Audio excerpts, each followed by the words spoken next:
So I've told the backstory of my dad's Lamborghini Miura SV before. This is essentially the car that he convinced my grandfather to sell a 250 GTO for. He convinced him to sell it for a Lamborghini Miura P400, and then he traded that for a Miura P400S. He got another S, and then he traded that S for this SV.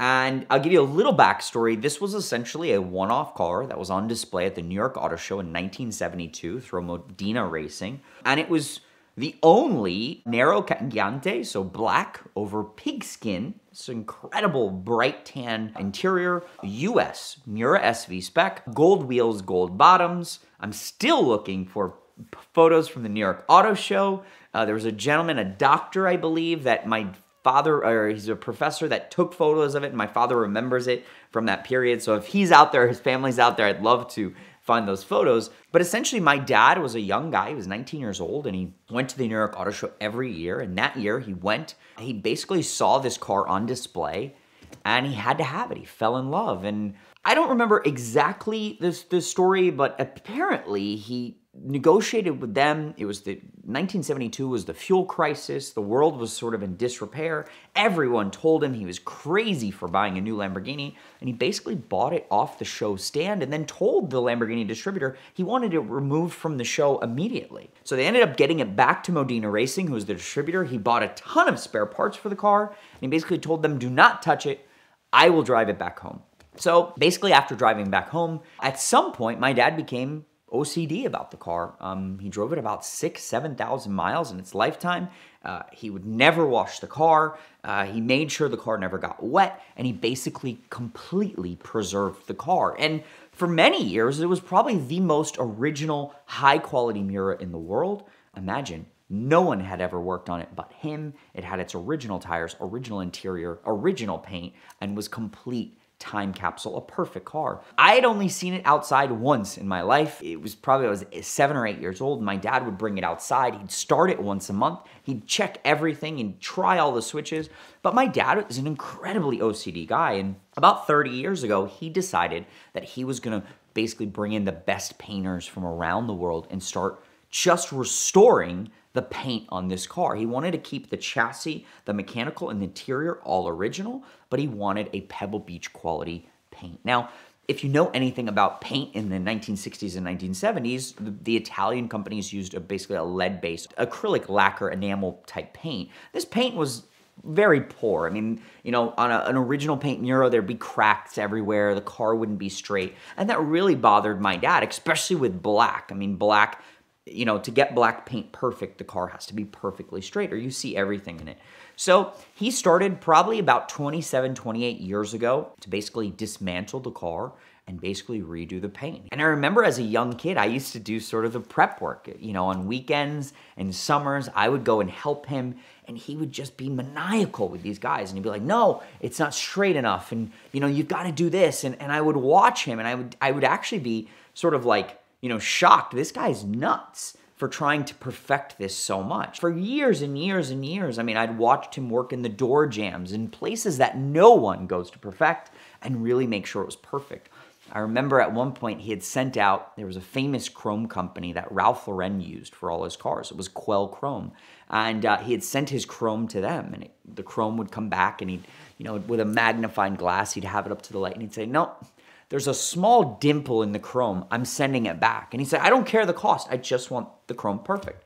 They actually fired him as a client because they said, you're too picky.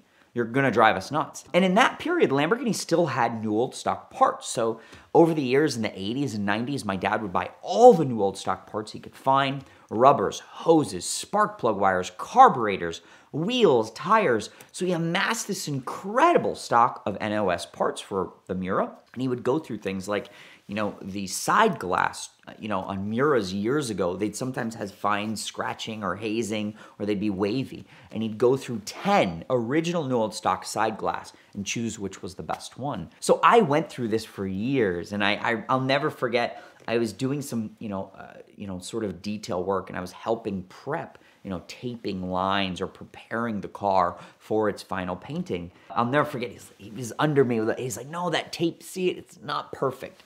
So he was very, very OCD. And eventually, my dad learned so much from these incredible painters that he decided to actually finish the car himself. They felt that they couldn't meet his criteria, and they thought that, this is as perfect as it's gonna get. It's as straight as it's gonna get. And he said, you guys are wrong. And it was sort of sad because for many years, the car was actually finished, but it wasn't finally wet sanded and rubbed. And if you know about, lacquer paint, he painted it in original black lacquer. Wet sanding and rubbing is really an art. Blocking the car, you've got to go slow. You don't want to burn the paint. You've got to make sure you have enough material. And there's all these little factors. And then when you're talking about the final details, if you're blocking a door jamb or, it depends how crazy you're going to get, all of these things. So my dad really devoted his life to it. And it's probably one of the reasons that my parents went through a divorce. I mean, my father was always working on his cars on the weekend. He also has an incredible Jaguar E-Type that he restored to the same standards. He has a Lamborghini Countach with 200 miles that had original paint and original interior. He restored the paint to the original, sort of beyond perfection. So these cars are like, Pebble Beach quality. And about 17 years ago, he finished the E-Type. But the Countach, after his divorce in the Miura, sort of sat, and he'd slowly wet sand parts, and he'd send me pictures and updates. And I said, man, Dad, one day you have to get these cars finished. Really, I mean, if you went to any other regular shop, they could wet sand and rub a car in a month, maybe 2 months. We're talking Pebble Beach quality. But my dad, for just a door jamb, would take 2 months. For just the louvers, he'd do them by hand because he didn't want to burn the paint. He'd take another 3 months. So this was this process that started to become a joke. We'd all laugh that one day this car would be finished.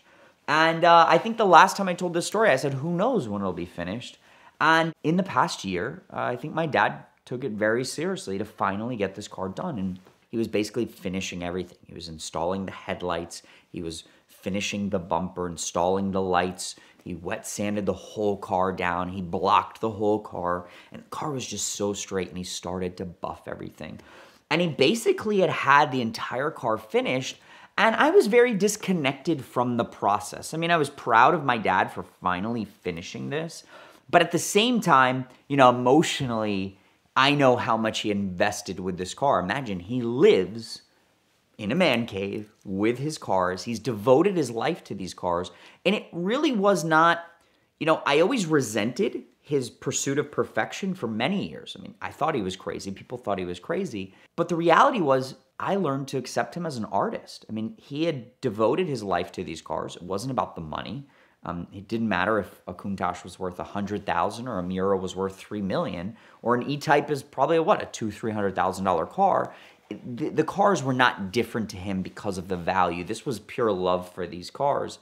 And I learned over time to just appreciate that and respect him as an artist. And that's really what he is. So he was basically about to finish the car, and there was really one thing left. And I was sort of avoiding this because he kept saying, I don't trust anyone else but you. I really need you to help me hang the doors. He had taken off the doors to actually block and wet sand them on a bench so he could get them perfectly straight. And to do the door jambs, he spent like a month blocking and wet sanding the door jambs.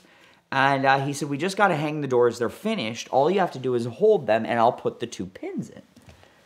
And it seemed like, it seems like an easy thing to do, but I also know my dad and how picky he is. But at the same time, I realized it was a cool opportunity. I was going to be able to witness him finally finishing this car. So I ended up taking a day off. I drove up to Palm Beach and arrived to his warehouse, and everything's laid out, and there's blankets everywhere, and more blankets to protect everything. The interior's covered in sheets, and everything's covered in protective materials. And I'm like, feeling like I'm walking into surgery, and we're about to work with a surgeon here. It was really emotional for me because I had seen the culmination. It was like finishing the Sistine Chapel. It was like the final paintbrush, and his dedication to these cars. And I'm there, and I'm holding this door as he's putting the pins in, and he's like, be careful, don't squeeze it too hard, and don't touch it.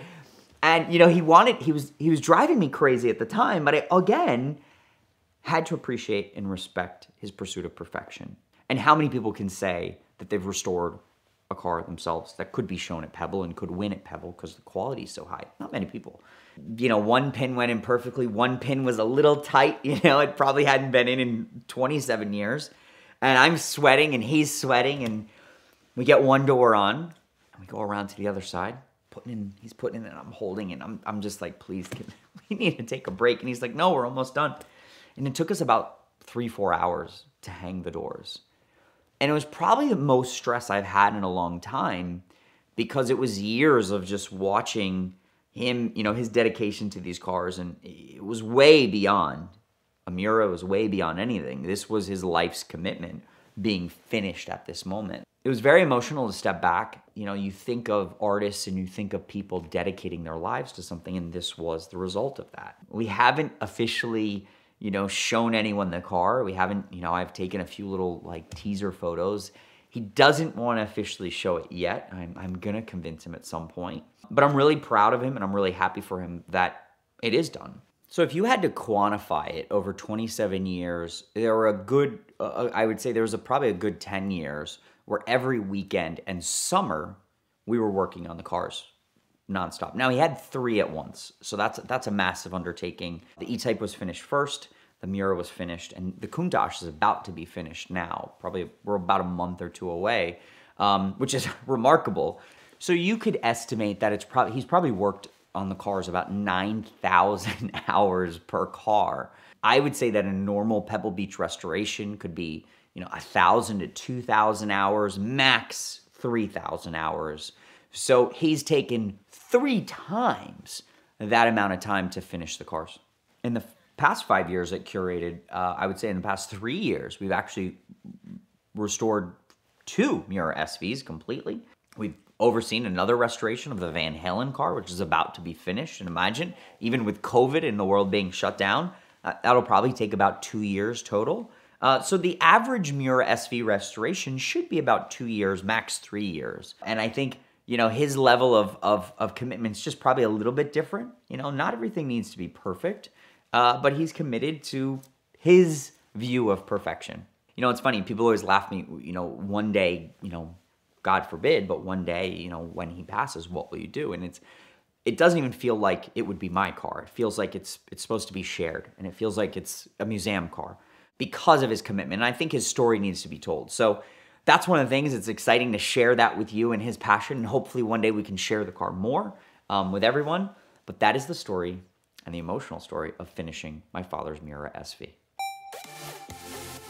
Right now, I need you to check out Auto Tempest at the link in the description below to find whatever car you're searching for. They make Car Trek possible, and they've been a supporter of VINwiki for the last 4 years. So please check them out now to find your next car and support them for supporting us.